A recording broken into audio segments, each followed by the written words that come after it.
Perintah Kaisar Naga. Bab 466-470. Bab 466 Anda memanggil seseorang, saya juga. Pada saat ini, mata Yasmin masih terbuka lebar, dan dia menatap Yuki dengan wajah yang luar biasa. Nona Su, Greg juga buru-buru mengikuti. Tetapi Yuki mengabaikannya, dan kemudian Greg langsung meraih lengan Dev, sepupu, saya benar-benar salah paham barusan, kami adalah saudara sekarang, bagaimana saya bisa melihat kerabat saya diganggu, bagaimana pendapat Anda tentang Cui ini? Bersihkan, Anda hanya perlu sepatah kata, dan saya akan meminta seseorang untuk memotongnya segera. Upaya Greg untuk turun ke tanah secara langsung menyebabkan manajer Cui, yang duduk di tanah, pingsan dengan marah. Dev hanya menatap Greg dengan dingin, dan tanpa alasan apapun untuknya, dia langsung kembali ke kamar pribadi kedua. Greg itu juga tidak keberatan, dan mengikuti dari belakang. Setelah memasuki kamar pribadi, Greg buru-buru membuka kursi, sepupu, duduk. Melihat Greg begitu sopan kepada Dev, apakah itu bibi kedua Dev atau Selin, rasanya sangat aneh. Setelah Dev duduk, dia berkata dengan dingin kepada Greg, Greg, kenapa kamu memaksa sepupuku untuk menikahimu? Greg tertegun sejenak, lalu menjilat wajahnya dan berkata, sepupu, apa yang kamu bicarakan, Yasmin dan aku dalam saling cinta, aku tidak memaksanya. Berhenti bicara omong kosong, pernikahanmu dengan Yasmin batal, dan Yasmin tidak akan menikahimu. Dev berkata dengan dingin, sepupu, ini, apakah kamu tidak mau? Dev mengerutkan kening. Greg mengertakkan gigi, melirik Yasmin, dan akhirnya mengangguk dan berkata, oke, pernikahan itu batal, kita tidak akan menikah. Setelah itu, Greg berbalik dan ingin pergi. Apakah aku membiarkanmu pergi? Tanya Dev. Apa lagi yang kamu inginkan? Wajah Greg juga sedikit jelek saat ini. Kamu akan mematahkan tanganmu, setelah itu aku tidak akan mengejar masalah ini. Dev berkata dengan ringan. Ketika Greg mendengar ini, dia sangat marah, Dev, jangan pergi terlalu jauh.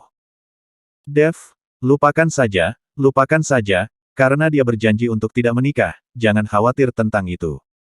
Ketika bibi kedua Dev mendengar ini, dia buru-buru membujuk Dev. Saudara Dev, lupakan saja, jika saya tidak menikah, saya akan puas. Yasmin juga membujuk Dev. Lagi pula, jika Greg sedang terburu-buru, dia akan berani melakukan apa saja. Kamu tidak perlu khawatir tentang itu. Dev selesai berbicara, menatap Greg dan berkata, aku terlalu berlebihan, apa yang bisa kamu lakukan? Jika kamu sendiri yang memotong tangan, kamu dapat menyelamatkan hidupmu. Jika aku melakukannya, hidupmu akan hilang. Greg tiba-tiba menamparkan meja, Dev, apakah Anda pikir Anda dapat melakukan apa saja jika ada seorang wanita muda dalam daftar? Ini adalah kota Anhe, dan saya dapat membuat Anda mati dengan satu panggilan telepon, bahkan jika itu adalah keluarga Su. Apa yang dapat Anda lakukan terhadap saya? Saya bawahan dari Tuan Harimau dari Hongcheng, dan saya yakin Anda pasti pernah mendengar nama Tuan Harimau. Pernahkah Anda mendengar bahwa Kaisar Bawah Tanah Hongcheng? Dev mengangguk. Kamu masih sedikit berpengetahuan, jadi jangan memaksaku terlalu keras, kalau tidak ada yang bisa menahanmu. Greg berkata dengan senyum dingin. Aku tidak butuh seseorang untuk melindungiku, aku hanya perlu melindungi diriku sendiri, menjaga satu tangan, keluar, atau kamu akan mati. Dev berkata dengan tenang. Sial, aku akan memberimu wajah. Greg memarahi dengan marah, mengambil botol anggur dan hendak menghancurkannya ke Dev. Tapi dia masih tidak bergerak, saya melihat Dev meraih botol anggur segera setelah dia mengulurkan tangannya, dan kemudian menghancurkannya di kepala Greg. Kepala Greg tiba-tiba berdarah, dan dia duduk di tanah sambil berteriak. Kali ini, semua orang terkejut, selama Yuki tersenyum, dia tidak khawatir sama sekali. Kamu tunggu aku. Greg meraung, mengeluarkan teleponnya dan mulai menelepon. Nama kakak laki-lakimu Tuan Harimau, jadi aku akan memanggilnya juga. Apakah kamu tidak kenal Yansen? Aku akan bertanya apakah dia mengenalmu. Dev berkata, keluarkan ponselnya. Bab 467. Huff, kamu sedikit berwajah putih, dan kamu pantas mengenal Tuan Harimau. Bahkan jika kamu adalah bos grup Su, Tuan Harimau tidak akan mengabaikannya. Greg mendengus dingin. Dev mengabaikannya, tetapi langsung memanggil Yansen. Tuan Chen, Yansen berada di ibu kota provinsi dan langsung mendapat telepon. Ada seorang pria bernama Greg di kota Anhe. Dia berkata bahwa dia mengenalmu dan adalah bawahanmu. Apakah kamu mengenalnya? Dev bertanya. Kota Anhe. Yansen merenung sejenak, saya tidak tahu, saya akan mencari tahu dari bawahan di Hongcheng. Tanyakan pada bawahanmu, siapa yang tahu Greg ini, dan sekarang anak ini menggunakan nama olah harimau untuk menghasilkan banyak uang. Dev berkata dengan dingin. Oke, aku akan segera memeriksanya. Setelah Yansen selesai berbicara, dia menutup telepon dan buru-buru memeriksa. Segera, Yansen menelepon kembali, Tuan Chen, saya bertanya, dan Biaozi berkata bahwa dia mengenal seseorang dari kota Anhe bernama Greg, tetapi dia tidak terlalu mengenalnya. Biaozi, Dev ingat, Biaozi ini adalah sepupu dari teman sekelasnya Yuan Hua, yang mematahkan tangannya saat itu. Aku akan mengirimimu lokasinya dan membiarkan dia datang dan menanganinya sendiri. Setelah Dev selesai berbicara, dia mengirim Yansen lokasi. Dev, apakah kamu sudah selesai berpura-pura? Aku bilang, orang-orangku akan segera datang, jadi tunggu saja untuk mati. Greg berkata dengan kejam. Dev tidak peduli padanya, tetapi berkata kepada keluarga bibi keduanya dan orang tuanya, ayo makan, abaikan dia. Tapi sekarang dalam situasi ini, siapa yang bisa memakannya? Dev, ayo pergi. Bibi kedua Dev berkata dengan wajah penuh ketakutan. Pergi, tidak ada dari kalian yang bisa pergi. Greg berdiri di pintu dan meraung keras. Kita tidak harus pergi, mari kita bicara setelah makan malam, bibi kedua, jangan takut. Dev membujuk bibinya yang kedua. Tapi tidak peduli bagaimana Dev membujuk, tidak ada yang berminat untuk makan. Setelah lebih dari 20 menit, tiba-tiba ada langkah kaki kacau yang bergegas ke atas dari bawah. Orang-orangku ada di sini, kamu tunggu aku. Greg tampak bangga. Kali ini, wajah keluarga bibi Dev serta Celine dan Edward berubah warna. Segera, lebih dari selusin orang bergegas masuk dengan tongkat, semuanya bertato dan mengancam. Saudara Greg, siapa yang mengacaukanmu? Salah satu dari mereka bertanya pada Greg. Perhatikan baik-baik tempat ini, dan tidak ada yang diizinkan untuk melepaskannya. Aku akan mulai membunuh orang hari ini. Greg memiliki ekspresi muram, lalu memandang Yuki dan berkata, Nona Su, Anda sebaiknya menyingkir, jangan sampai darah memerciki Anda untuk sementara waktu, jangan ikut campur dalam masalah ini, saya percaya Anda keluarga Su juga tidak mau bertarung dengan Tuan Harimau. Apakah Tuan Harimau mau jadi musuh keluargamu? Aku tidak peduli. Yuki menggelengkan kepalanya. Yasmin memandang Yuki dengan kaget, kakak ipar, kamu tidak bisa mengabaikannya, atau kakakku akan mati. Jangan khawatir, saudaramu sangat beruntung. Yuki berkata sambil tersenyum. Kali ini, Yasmin sedikit tercengang. Jika Yuki tidak peduli dengan Dev, maka dukungan macam apa yang dimiliki Dev? Bibi Dev tidak tahu apa yang harus dilakukan saat ini, jadi dia hanya bisa mengikuti Greg. Greg, saya minta maaf kepada Anda untuk Dev, jangan. Pergi. Greg mendorong bibi Dev ke samping. Dev buru-buru membantu bibi keduanya, dan kemudian menatap Greg dengan dingin dan berkata, kamu telah kehilangan harapan terakhir untuk hidup, jadi lakukan sendiri. Jangan menggertakku, aku takut. Greg tidak peduli sama sekali, dan berteriak keras, bukankah kamu sombong dan juga disebut orang? Di mana orang-orangmu? Orang-orangku akan segera datang. Dev berkata dengan ringan. Oke, aku akan memberimu 10 menit, dan aku akan menunggu orang-orangmu datang. Aku ingin melihat siapa yang berani menentangku di kota Anhe. Greg memindahkan kursi dan duduk, mendengus dingin. Bab 468 menikahi belalang. Segera, 10 menit kemudian, Greg memandang Dev dengan mencibir, saya pikir Anda hanya membual, di mana orang-orang Anda. Tetapi begitu Greg selesai berbicara, dia merasakan tanah bergetar, dan seluruh bangunan tampak mulai bergetar. Saudara Greg, ada banyak orang di luar. Pada saat ini, seorang adik laki-laki berkata kepada Greg. Greg terkejut, dan buru-buru melihat melalui jendela, dan menemukan bahwa ada kerumunan orang, dan seluruh restoran telah dikepung. Greg terkejut, tetapi dia menjadi tenang dengan cepat, dan berkata kepada adik laki-laki yang agak bingung, jangan khawatir, tidak peduli berapa banyak orang yang datang, saya dilindungi oleh Raja Harimau, tidak ada yang berani menyentuh saya. Setelah Greg selesai berbicara, suara langkah kaki datang, dan seseorang bergegas ke atas. Kakak Biao. Greg tercengang ketika dia melihat orang itu datang. Orang yang datang adalah Biaozi dengan tangan kiri yang patah. Pada saat ini, Biaozi memiliki ekspresi serius di wajahnya. Dia bahkan tidak melihat ke arah Greg, tetapi berjalan langsung ke Dev dan berteriak dengan hormat, Tuan Chen. Sekarang Biaozi sangat ketakutan. Tangan kirinya dipatahkan karena dia menyinggung Dev. Sekarang Yansen telah membawanya ke sini lagi. Ketika Greg melihat bahwa Biaozi memperlakukan Dev dengan sangat hormat, dia tercengang. Biaozi, apakah kamu kenal orang ini? Dev menunjuk Greg dan bertanya. Tahu, Tapi tidak terlalu familiar. Biaozi berkata jujur. Aku tidak ingin melihatnya lagi, seperti yang lain, patahkan kakinya. Begitu suara Dev jatuh, Greg langsung berlutut. Begitu Greg berlutut, adik-adiknya semua berlutut. Dev, tidak, kakak, ayah, kakek Dev, kumohon, selamatkan hidupku. Greg mati-matian bersujud pada Dev. Greg, bukankah kamu mengatakan bahwa kamu milik Yansen? Sekarang orang-orangnya ada di sini, di mana kesombonganmu? Dev mencibir. Kakek Dev, aku salah, aku salah. Greg terus memohon belas kasihan. Dev mendengus dingin, berbalik, dan Biaozi memancarkan cahaya dingin di matanya, mengeluarkan belati dan menikam Greg. Jangan menakuti keluargaku, kata Dev ringan. Mengerti Tuan Chen. Biaozi mengangguk, lalu berkata kepada bawahannya, seret orang-orang ini ke pintu sebelah. Segera, ada ledakan duka dari pintu sebelah. Keluarga bibi kedua Dev dibutakan pada saat ini, dan mata Yasmin melebar, menatap Dev dengan tak percaya. Dalam perjalanan kembali, bibi Dev memandang Dev dan sepertinya memiliki sesuatu untuk dikatakan, tetapi pada akhirnya dia tidak mengatakan apa-apa. Dini hari berikutnya, Dev akan membawa Yasmin ke Hongcheng untuk pergi ke sekolah. Karena Dev benar-benar memiliki banyak hal untuk dilakukan sekarang, jika tidak, dia akan tinggal bersama orang tuanya di kota asalnya untuk waktu yang lebih lama.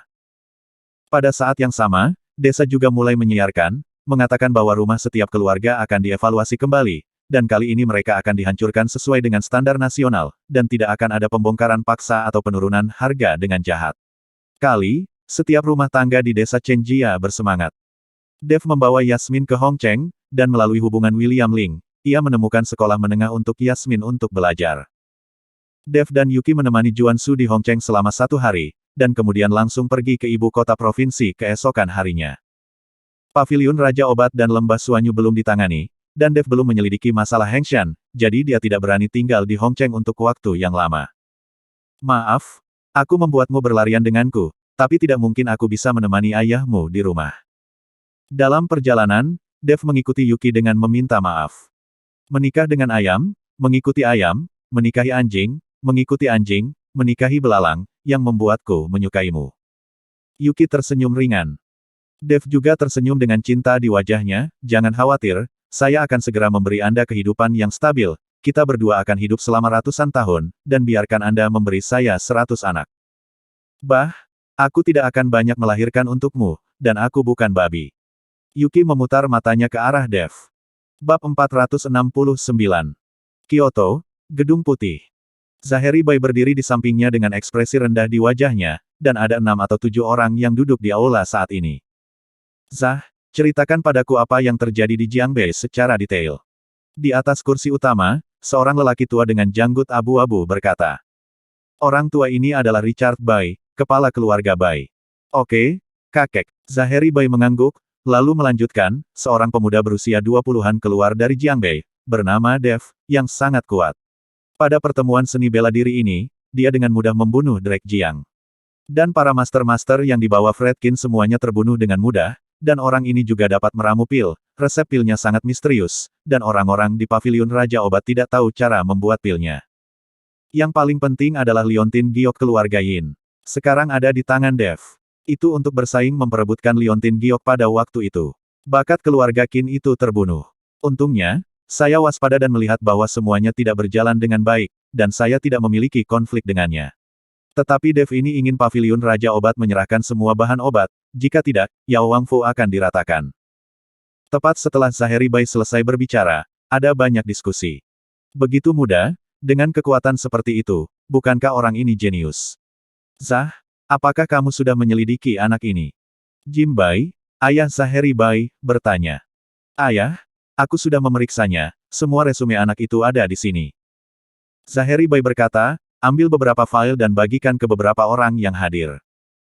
Semua orang melihat arsip dan mengerutkan kening, karena resume Dev kosong dari masa kanak-kanak hingga dewasa, dan dia bahkan tidak memiliki pengalaman dalam seni bela diri, bagaimana dia bisa tiba-tiba menjadi begitu kuat.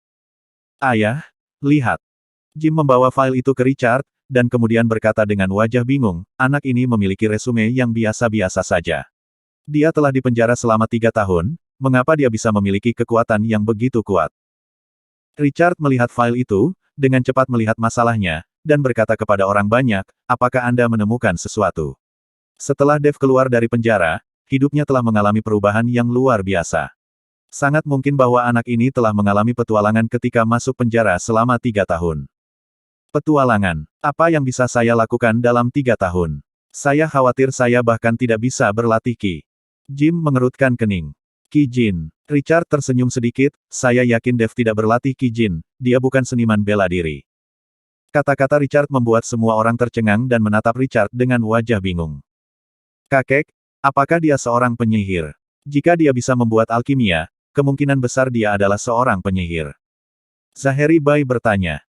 Tidak mungkin, bahkan jika penyihir itu terampil, tetapi seperti yang Anda katakan, ketika Dev berurusan dengan Drake Jiang dan para Grandmaster dari keluarga Qin, dia tidak menggunakan sihir apapun, dia melakukan semua itu dengan pertempuran jarak dekat, bagaimana mungkin dia penyihir? Jim segera membalas. Zaheri Bai memikirkannya, dan memang begitu, jadi dia hanya bisa melihat Richard, sepertinya Richard tahu sesuatu. Melihat semua orang menatapnya, Richard bertanya, selain mengetahui bahwa ada prajurit dan penyihir di dunia ini, apakah Anda tahu ada tipe orang lain? Semua orang menggelengkan kepala. Aku memberitahumu, tidak hanya ada prajurit dan penyihir di dunia ini, tetapi juga jenis orang yang adalah seorang biksu, tetapi orang-orang seperti itu sangat langka. Dev ini kemungkinan besar adalah seorang biksu. Begitu suara Richard jatuh, semua orang tercengang. Kakek, apa itu biksu?